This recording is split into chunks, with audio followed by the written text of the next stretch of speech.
Sir నమస్కారం sir. నమస్తే. Sir elections కంటే ముందర రామ్ గోపాల్ వర్మ గారు ఎన్నో పొలిటికల్ సినిమాలు తీశారు. వైసీపీ ఫేవర్‌లో ఉన్న చాలా సినిమాలైతే మనం రావడం చూసాం. అయితే ఇప్పుడు ఎలక్షన్స్ అయిపోయిన తర్వాత ప్రభుత్వం మారిన తర్వాత ఆయన ఒక స్టేట్మెంట్ ఇచ్చారు. ఇక పొలిటికల్ సినిమాల జోలికి వెళ్ళను, పొలిటికల్ బయోగ్రఫీలు తీయను అని అంటున్నారు. మరి ఎందుకు ఆయన ఆ నిర్ణయం తీసుకున్నట్టు? అంటే ప్రభుత్వం మారిందనా? ప్రభుత్వానికి భయపడా అని చెప్పేసా? మరి మీ ఒపీనియన్ ఏంటి సార్ వీటిపైన? ప్రభుత్వానికి భయపడో లేకపోతే మరొకటో కాదండి. ఆయనకేవో బ్యాడ్ ఎక్స్పీరియన్సెస్ ఉండుంటాయి, అది వేరే గొడవ. అయితే ఆయన ఈ మాట అన్నది డెన్కి సంబంధించినటువంటి ఒక కార్యక్రమంలో, అంటే ఆయన కొంతమంది ఔత్సాహికులతో కథలు చెప్పించటము, చిన్న చిన్న సినిమాలు తీయించటము, ఇలా ఒక కంటెంట్ బిల్డింగ్ ప్రోగ్రామ్ ఒకటి పెట్టాడు డెన్ నేపథ్యంలో. సో ఆ కంటెంట్ బిల్డింగ్ వ్యవహారానికి సంబంధించినటువంటి ఒక మీడియా సమావేశంలో ఒక రిపోర్టర్ అడిగినటువంటి ప్రశ్నకి ఆయన సమాధానంగా చెప్పాడు, ఇది ఇక ఫ్యూచర్లో అలాంటి సినిమాలు తీయకపోవచ్చు అని.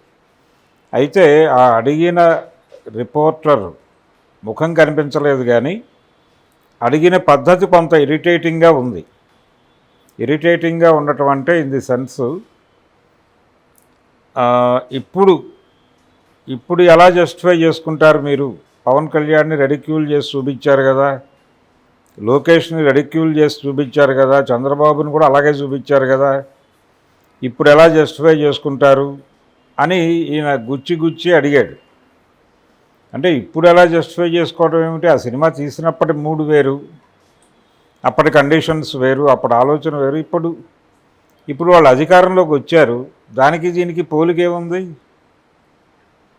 అది చాలా ఇర్రెలవెంట్ క్వశ్చనే ఆయన అడిగింది. ఈ క్రమంలో, ఈ ఇరిటేట్ చేస్తున్నటువంటి క్రమంలో తను ఆ మాట అన్నాడు. ఒకటి నిజం, నేను ఇక ఫ్యూచర్లో ఇలాంటి సినిమాలు తీయాలని అనుకోవడం లేదు అని.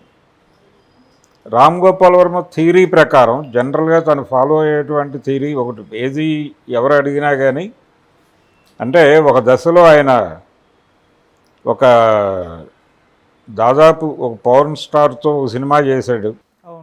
ఆ టైంలో ఆయన మీద చాలా విమర్శలు వచ్చినప్పుడు ఆయన ఒక సమాధానం చెప్పాడు. ఓ డైరెక్టర్ అన్న తర్వాత అన్ని జానర్స్లోనూ సినిమాలు తీయాలి కదా అన్నాడు. అట్లా నేను ఈ జానర్లో కూడా ఒక సినిమా తీశాను. నాలాగా ఇన్ని జానర్స్లో సినిమాలు తీసినటువంటి డైరెక్టర్ ఇంకొకటి ఉన్నాడా ఇండస్ట్రీలో అని ఒక ప్రశ్నని సంధించాడు ఆయన. దాదాపు అదే ప్రశ్న ఇప్పుడు అడుగుతాడు ఆయన. అదొక జానర్ చేశాను నేను, అయిపోయింది. మళ్ళీ ఆ జానర్ చేయాలని మూడు వచ్చినప్పుడు చేస్తాను, లేకపోతే చేయను అంటాడు. రేపు పొద్దున ఎప్పుడైనా చేసినప్పుడు ఇదేమిటి అంటే అప్పుడు ఇలాంటి సమాధానం చెప్తాడు ఆయన కన్వీనియంట్గా. జనరల్గా రామ్ గోపాల్ వర్మ గారి పద్ధతి ఇలాగే ఉంటుంది. అంటే ఆయన కన్వీనియంట్గా ఏది ఉందో దాని ప్రకారం వెళ్ళిపోతాడు ఆయన. దీన్ని ఎవరో విమర్శిస్తారనో లేకపోతే పొగుడుతారనో చేయడు ఆయన. గతంలో గోవిందా సినిమా అప్పుడు సెన్సార్ వాళ్ళతో విభేదాలు వచ్చినప్పుడు, అంటే సెన్సార్ కట్స్ కూడా ఇల్లాజికల్గా చెప్పారు అనేది ఈయన ఫీల్ అయ్యాడు. అందులో కొంత వాస్తవం కూడా ఉంది. ఉదాహరణకి ఒక గుళ్ళో దొంగతనానికి వెళ్ళేటువంటి దొంగకి, గుడిలో దొంగతనానికి వెళ్ళేటువంటి దొంగకి దేవుడి మీద భక్తి ఉండాలని రూల్ ఏం లేదు కదా. భక్తుడు కాదు కదా, దొంగతనానికి వెళ్ళేవాడికి భక్తి ఉండదు. భక్తి ఉన్నవాడు దొంగతనం చేయడు అక్కడ.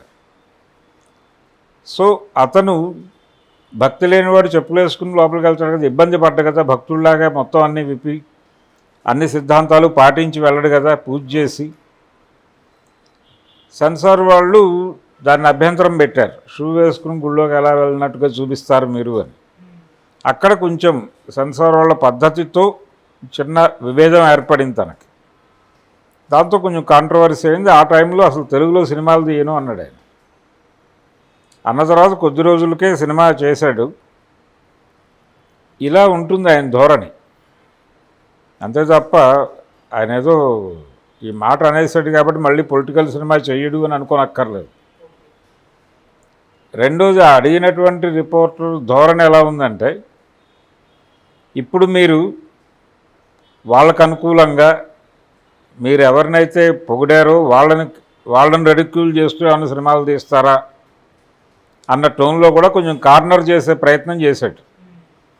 ఆ ప్రయత్నం మీద విమర్శగా ఆయన ఆ కామెంట్ చేశాడు, పొలిటికల్ సినిమాలు చేయను అని. రేపు పొద్దున ఎప్పుడైనా అనౌన్స్మెంట్ వస్తాయి, అప్పుడు ఈ సమాధానం చెప్తాడు ఆయన. ఆ జానర్లో అప్పుడు వద్దనుకున్నాను, ఇప్పుడు ఆ జానర్లో సినిమా చేయాలని నాకు ఇంట్రెస్ట్ వచ్చింది, చేస్తున్నాను. మీకేమిటి అభ్యంతరం అంటే అవతల వాళ్ళు ఎవరు మాట్లాడటానికి అవకాశం లేదు కదా. తన పర్సనల్ స్పేస్ని చాలా జాగ్రత్తగా ఉంచుకుంటాడు ఆయన, రామ్ గోపాల్ వర్మ. ఓకే. ఆయన అవతల వాళ్ళ స్పేస్లోకి వెళ్తాడు అనే విమర్శ ఉంది, కానీ తన పర్సనల్ స్పేస్ని చాలా జాగ్రత్తగా ఉంచుకుంటాడు ఆయన. ఆ ఏరియాలోకి ఎవరు వచ్చినా కానీ క్షమించడు, ఆ జాగ్రత్తలతోనే మాట్లాడతాడు, ఆ కాషన్తో ఉంటాడు ఆయన. అందులో భాగంగా ఇచ్చినటువంటి ప్రకటనే తప్ప ఆయన ఫర్దర్గా భవిష్యత్తులో పొలిటికల్ సినిమాలు తీయడు అనే ఒక గ్యారంటీగానో లేకపోతే అదేదో హామీగానో శాసనంగానో తీసుకోనక్కర్లేదు. సరే, వీళ్ళని విమర్శిస్తూ చాలా సినిమాలు తీశారు కదా, అంటే టీడీపీ వాళ్ళని, లోకేష్ గారు కానివ్వండి లేకపోతే చంద్రబాబు నాయుడు గారు, ఇప్పుడు వాళ్ళు కక్ష సాధింపేమని ఆర్జీ గారి పైన చేసే ప్రయత్నం చేస్తారంటారా? డెఫినెట్గా చేయరు. ఎందుకంటే రామ్ గోపాల్ వర్మ జోలికి రావటం వలన వాళ్ళకు వచ్చేటువంటి ప్రయోజనం ఏమి ఉండదు. ప్రయోజనం అంటే వర్మ తన అభిప్రాయాలు చెప్పానంటాడు ఆయన. నాకు అనిపించింది, నేను సినిమా తీశాను, అలా అనిపించకూడదు అని ఎక్కడైనా ఉందా అని ఆయన పద్ధతిలో అవతల వాళ్ళని ఇంట్రాగేట్ చేయడం మొదలు పెడితే తట్టుకోలేరు. అందుకని ఎట్టి పరిస్థితుల్లోనూ ఆ పని చేయరు. గతంలో ఆయన మీద నాగబాబు, చిరంజీవి కామెంట్స్ చేసినప్పుడు కూడా అదే ధోరణిలో రియాక్ట్ అయ్యాడు ఆయన.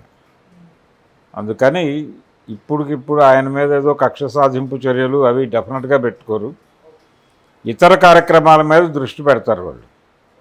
ఈయన ఎలాగూ ఇప్పుడు వాళ్ళతో ట్రావెల్ అవ్వలేడు కాబట్టి, అంటే పవర్లో ఉన్నటువంటి పాలిటిక్స్ మీద, పవర్ పాలిటిక్స్ అంటే అధికారంలో ఉన్న వాళ్ళకి వ్యతిరేకంగా సినిమా తీసిన చరిత్ర కూడా ఉంది కదా వర్మకి. అది కూడా చెప్పాడు ఆయన వేదిక మీదే. అంటే పవర్లో ఉన్న వాళ్ళకి అంటే మీరు భయపడతారా అన్న టోన్లో కూడా ఒక ప్రశ్న వెళ్ళింది. అదేమిటి, తెలుగుదేశం అధికారంలో ఉన్నప్పుడు కదా నేను లక్ష్మీ ఎన్టీఆర్ తీసింది అన్నాడు ఆయన. ఆ వివాదం అయింది కదా, అది అక్కడ రిలీజ్ కానివ్వలేదు, ఈయన వెళ్ళాడు ఎయిర్పోర్ట్లోంచి బయటికి వెళ్ళనివ్వలేదు, అదంతా చూసాం కదా మనం అప్పుడు. అందుకని ఆయన తన మార్జిన్, తన స్పేసు చాలా జాగ్రత్తగా చూసుకుంటాడు. అది జాగ్రత్తగా ప్రొటెక్ట్ చేసుకుంటూ ఆ ఏరియాలోకి ఎవరన్నా వస్తే దాడి తీవ్రంగా చేస్తాడు. అదే చేశాడు ఈరోజు. చంద్రబాబు నాయుడు దగ్గరికి వెళ్ళి ఆ ములాఖాత్ పెట్టి మద్దతు ప్రకటించు, ఇవన్నీ డిజైన్ చేసింది బీజేపీ. ఆ డిజైనింగ్లో భాగంగా వెళ్ళాడు ఆయన. చంద్రబాబుని తమ కంట్రోల్లో తీసుకోవాలని వాళ్ళు అనుకున్నారు కాబట్టి జరిగింది. వాళ్ళు అనుకోకపోతే చంద్రబాబు నాయుడు ఆ డిజైన్లోకి వచ్చి ఉండేవాడు కాకపోవచ్చు.